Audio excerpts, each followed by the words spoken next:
My parents said Tahiti trip I paid for wasn't luxurious enough and called me a loser, so I left them to face isolation on the island without any help. I was laughing, and it was incredible. I'll be the first to admit that I may have overreacted, but when I got my big promotion at work, I wanted to do something special for my family. As the oldest, there's always been this unspoken expectation that if I made it, I'd take care of everyone. This year, I really did make it. I landed a 6-figure salary, shattered my goals, and even started dabbling in investing. So, I thought, why not celebrate? A week in paradise sounded perfect. I chose Tahiti because it had something for everyone. Pristine beaches, luxury spas, amazing snorkeling, and killer sunsets. It wasn't the most extravagant trip, but it was very expensive. I paid for everything: flights, accommodations, activities, food. I even invited my parents and my twin sisters, Isabella and Jessica. They're 22, fresh out of college and still figuring things out, so I figured they could use a break. When I first pitched the idea, they were all on board. My mom even said, "You're such a sweetheart for taking care of us like this." My dad nodded in agreement, which is practically an emotional outburst for him. Isabella and Jessica were thrilled. They started sending me TikToks of places in Tahiti they wanted to visit, like the overwater bungalows and dolphin tours. A month later, we were on a flight to paradise. I felt like I was doing something good, paying them back for all the times they had supported me, or pretended to. Tahiti was everything I'd hoped it would be. The water was crystal clear, the food was incredible, and the hotel, while not the Ritz-Carlton, was pretty damn nice. For the first 2 days, everything seemed great. My sisters were having a blast swimming, and I even managed to get my dad to crack a smile when we saw dolphins. But on the 3rd day, the cracks started to show. My mom and dad pulled me aside after dinner and dropped a bomb. "You know, it's nice here," my mom started, "but we really wanted to go to Hawaii." I blinked, not sure if I heard her right. "Hawaii?" I asked. "Yes," she said. "The Johnsons went there last month. Your father and I were really hoping you'd plan something like that. It would have been more exciting for us." "Exciting?" I repeated. "We're in damn Tahiti. Look around." But my mom shrugged and said, "Well, it's not the same. The Johnsons said the luau's in Hawaii were amazing and they got to see Pearl Harbor." At first I thought it was a joke, but the more they talked, the clearer it became. They weren't thrilled with the trip. I began to wonder if I had misread the room. Still, I brushed it off. I wasn't going to let a little grumbling ruin the vacation. Or so I thought. It only got worse from there. The next morning, I tried to reset the mood. We had a whale-watching tour booked, and I figured once we got out on the water, everyone would loosen up. Isabella and Jessica were still buzzing with excitement, so at least I had them on my side. The tour was incredible. Whales breaching, the guide telling cool facts, the whole thing. I kept looking at my parents, waiting for them to say something positive. But they were mostly silent. My mom finally muttered, "Well, Hawaii has dolphins too." By lunchtime, the tension was thick. As my sisters raved about the morning, my mother began to list everything she thought was missing. "No pineapple plantations," she said, shaking her head. "No hula dancers, and where are the volcanoes? Hawaii has all that." My father chimed in, and the Johnsons said the shopping in Hawaii was incredible. "There's nothing like it here. I couldn't believe it. I mean, sure, Tahiti wasn't Hawaii, but it wasn't supposed to be. The whole point was to experience something different, but apparently I hadn't lived up to their expectations." That night, we went to a fancy restaurant that I'd booked months in advance. It was right on the beach, with live music and a menu of local specialties. I thought maybe this would finally win them over. Nope. My mother ordered fish and immediately complained that it was too exotic. My dad said his steak wasn't cooked the way he liked it. Meanwhile, Isabella and Jessica were having the time of their lives, taking pictures of their food and the sunset. After dinner, my parents cornered me in the lobby of the hotel. "You know," my mom said, "if you're doing so well now, maybe you could help out a little more." "What do you mean?" I asked, already dreading the answer. "Well," she said, "your sisters still live with us and we're getting older. It's time for them to have a place of their own. Maybe you could buy them a house or at least some nice apartments so we can finally have some peace and quiet." My father nodded. "And a new car wouldn't hurt either. That old Honda's falling apart." I just stared at them. Was this really happening? I'd already spent a small fortune on this trip, and now they were asking me for more. "I can't do that," I said. "I've had a good year, but I'm not a millionaire. I have expenses, investments. I can't just buy houses and cars like they're nothing." My mother's face hardened. "So you're saying you're too cheap to help your family?" "What?" I said. "That's not what I'm saying at all." But she didn't stop. You want to surprise us with this vacation, but you won't help your sisters? What kind of son are you? I couldn't believe what I was hearing. They went on and on, digging up every perceived slight from my childhood. My father even said, "You've always been a disappointment, and I guess some things never change." That was it. Something inside me snapped. "You know what?" I said.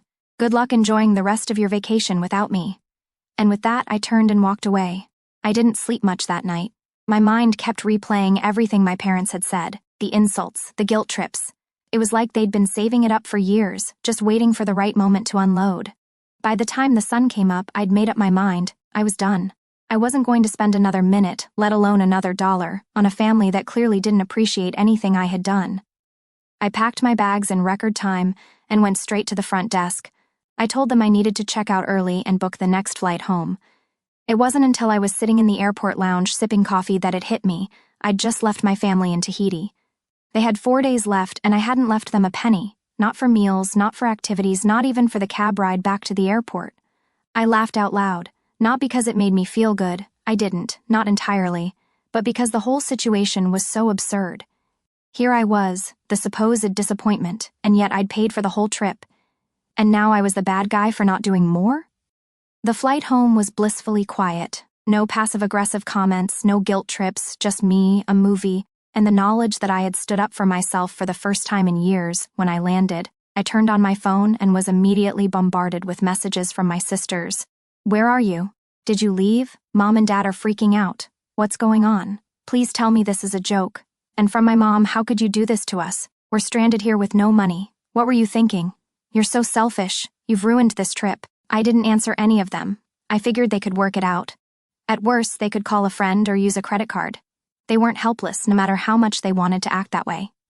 Over the next few days, I received occasional updates from my sisters. Apparently, they were making the best of it, lounging by the pool, splurging on room service, and charging everything to the hotel. By the time they flew back, the hotel bill was astronomical. Isabella and Jessica had gone on a shopping spree, and my parents had racked up charges for every little thing. 4 days later, they were all back home, and that's when the real drama began. When I got home, I knew it was only a matter of time before there was a reckoning. Sure enough, 4 days after returning from Tahiti, my mom called and asked me to come over. Her tone was sweet, but I could hear the storm brewing underneath. I debated ignoring her, but I figured it was better to face the music and get it over with. When I walked into their house, my mom and dad were sitting on the couch, looking like they'd been rehearsing this confrontation all day. Isabella and Jessica were there too, scrolling through their phones and trying to look uninterested. "Sit down," my mom said, gesturing to the chair. "Okay," I said, crossing my arms. "What's this about? What's the point?" my dad barked. "You left us in a foreign country with no money. You had credit cards," I shot back. "That's not the point," my mother cut in. "We had to call our friends to wire us money just to pay the hotel bill. Do you have any idea how embarrassing that was?" "Oh, I can imagine," I said, trying not to laugh. "And your sisters," she continued, "were left with no spending money. How could you do that to them?" "Wait," I said, turning to Isabella and Jessica. "You two went shopping, didn't you? And ordered room service every day?" Jessica shrugged. "We figured you'd cover that. You invited us, remember?" I couldn't believe it. They didn't even see what they'd done wrong. "I spent tens of thousands on this trip," I said. "Tens of thousands, and you all complained the whole time because it wasn't Hawaii. Then you called me cheap and selfish for not buying houses and cars and God knows what else. What did you expect me to do?" "We expected you to act like family," my father said. "Really?" I snapped. "Because family doesn't call you a disappointment or a loser when you try your best. Family doesn't treat you like an ATM machine." There was a tense silence, and then my mother said, "We just thought you'd want to help us. You've always been so generous." "That's the problem," I said. "I've been too generous. I gave you everything I could on this trip, and it still wasn't enough. So I left, and honestly, I don't regret it." My dad slammed his hand down on the coffee table. "You think you're better than us now, don't you? Just because you make a little money?" "I don't think I'm better," I said. "I just think I deserve some respect. And if you can't give me that, then I don't need to be here." As I stood to leave, my mother's voice halted me in my tracks, carrying a weight that made my stomach twist. "Wait," she said, her tone deceptively calm, as if she were about to unveil some grand gesture. "Before you go, we need to show you something." She reached for her phone, her fingers moving with deliberate slowness as she scrolled, then handed it to me. The screen lit up with an image that hit me like a punch to the gut. A gleaming, brand-new Mercedes parked in their driveway, its polished surface mocking everything I'd sacrificed for this family. "Are you kidding me?" I said, my voice trembling with disbelief. "We had to get it," my dad replied, his tone flat, almost defiant. "The Honda was falling apart, and since you wouldn't help, we used the money your grandma left us." The words stung, not just because of the car, but because of what that money represented. My grandmother's inheritance was meant for all of us. Me, Isabella, Jessica, and our parents split evenly as a final gift from her. It was supposed to be a shared legacy, a safety net for each of us to build our futures. But clearly, fairness wasn't part of their plan. I stared at the photo, my jaw tightening as anger simmered beneath the surface. "Grandma left that money for all of us," I said, my voice cold, each word laced with the betrayal I felt. "Well, we needed it," my father shot back, his eyes avoiding mine. "You're doing fine without it anyway. Why shouldn't we use it?" The room felt smaller, the air thicker, as I grappled with the audacity of his words. Before I could respond, Isabella's voice cut through the tension. "Actually, that's not the whole story," she said, glancing at Jessica, who shifted uncomfortably in her seat. "What do you mean?" I asked, my eyes narrowing as a fresh wave of unease washed over me. Isabella hesitated, her expression torn between loyalty and truth. "Mom and Dad didn't just use Grandma's money for the car," she said finally. "They also used some of it to pay the hotel bill after you left Tahiti." "What?" Jessica interjected, her voice sharp with indignation. "We only found out because Isabella overheard them on the phone with the bank. They drained almost the entire account. The revelation hit me like a tidal wave, leaving me momentarily speechless. My mind raced, piecing together the betrayal. "Wait a minute," I said, struggling to keep my voice steady. "The account was supposed to be divided equally. You two didn't get anything?" Jessica shook her head, her eyes flashing with hurt. "Nope. And when we asked, they said we didn't need the money right now and that it was for the greater good of the family." The phrase felt like a slap, a hollow justification for their greed. I turned to my parents, my anger no longer contained. "So let me get this straight," I said, my voice rising. "You called me cheap, insulted me for not throwing more money at you, and then stole from your own daughters?" The word stole hung heavy in the air, raw and undeniable. My mother's face hardened, her defenses kicking in. "It wasn't stealing," she snapped. "We're their parents. We know what's best for them." Isabella crossed her arms, her expression dripping with sarcasm. "Yes, because a luxury car is exactly what we needed." The weight of their actions settled over me, a mix of fury and heartbreak. I'd spent years trying to prove myself, to be the son they could be proud of, only to realize they saw me as little more than a resource to exploit. The Mercedes, the hotel bill, the lies. It was all part of a pattern, one I'd been too blind to see until now. My sisters' faces mirrored my own disillusionment, their trust in our parents shattered alongside mine. In that moment, I knew I couldn't stay in this toxic cycle any longer. The confrontation was far from over, but as I stood there, surrounded by the wreckage of our family's dysfunction, I felt a flicker of resolve. I wouldn't let their choices define me anymore. Before I could say anything else, there was a loud knock at the door. My dad groaned and got up to answer it, muttering something about how it was probably another neighbor who wanted to check out the car. But when he opened the door, it wasn't a neighbor. It was a man in a suit holding a clipboard. "Mr. Bennett?" the man asked, addressing my father. "Yes?" The man handed him an envelope. "You've been served." "What is this?" my father demanded, tearing open the envelope. His face turned pale as he read the papers inside. "What's going on?" I asked, standing up. My dad didn't answer, so I grabbed the papers out of his hands and skimmed through them. It was a lawsuit. Apparently, the Johnsons, the same neighbors my mom had been so obsessed with, were suing my parents for fraud. "What the hell is this?" I asked, waving the papers around. My mother buried her face in her hands. "It's a misunderstanding," she said.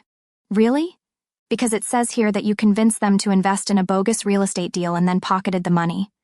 My father finally spoke up. "It wasn't bogus. It just didn't work out the way we thought it would." Jessica burst out laughing.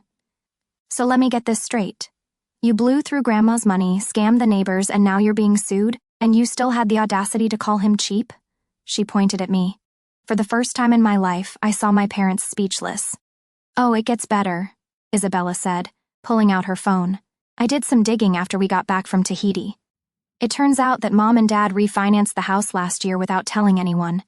That's how they covered their expenses. What? I asked, stunned. Yep, Isabella said, scrolling through her phone. And they're already in default, so unless you want to bail them out, they're probably going to lose the house. I couldn't believe what I was hearing. The same people who had spent the past week berating me for not doing enough were up to their eyeballs in debt, using every trick in the book to stay afloat. And yet, somehow, I was the selfish one. I stood up and shook my head. You know what? This isn't my problem. You dug your own grave, and I'm not going to save you.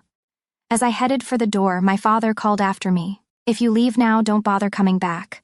I turned and smiled. That's the best thing I've heard all day.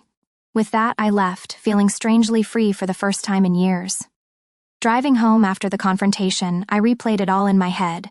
The insults, the demands, the lies. It all made sense now. My parents' constant demands and manipulations weren't just about money, it was about control. They treated me like a safety net for years, and when I stopped playing along, the cracks in their facade showed.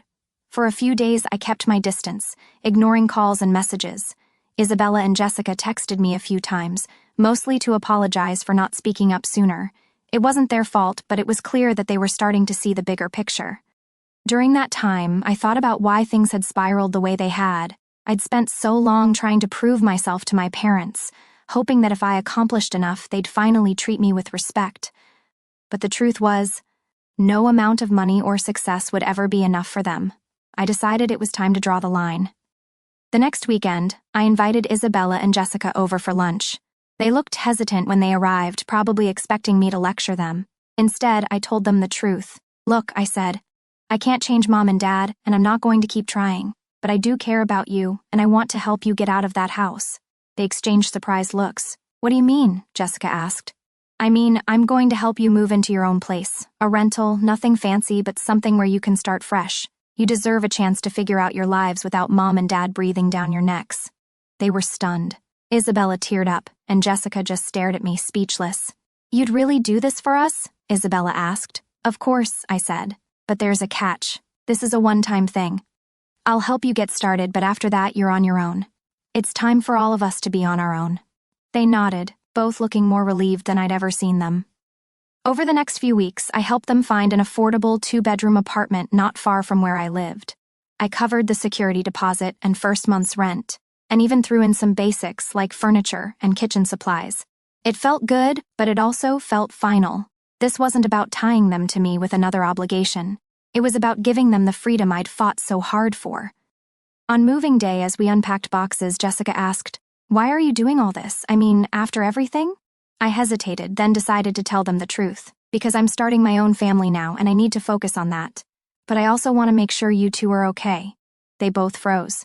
Wait, what? Your own family? Isabella asked. I smiled. Yes. I've been seeing someone for a while. Her name is Rachel. We're actually engaged. Their jaws dropped. You're kidding, Jessica said. Why didn't you tell us? Because I didn't want Mom and Dad to get involved and ruin it before it even started, I admitted. They laughed, probably because they knew exactly what I meant. As we finished unpacking, I felt a sense of peace I hadn't felt in years. My parents could keep their drama and their bad choices. I was done trying to clean up their messes. From now on, my energy was going to the people who mattered most. Rachel, Isabella, Jessica, and the future I was finally building for myself. For the first time in a long time, I felt like I was exactly where I was supposed to be.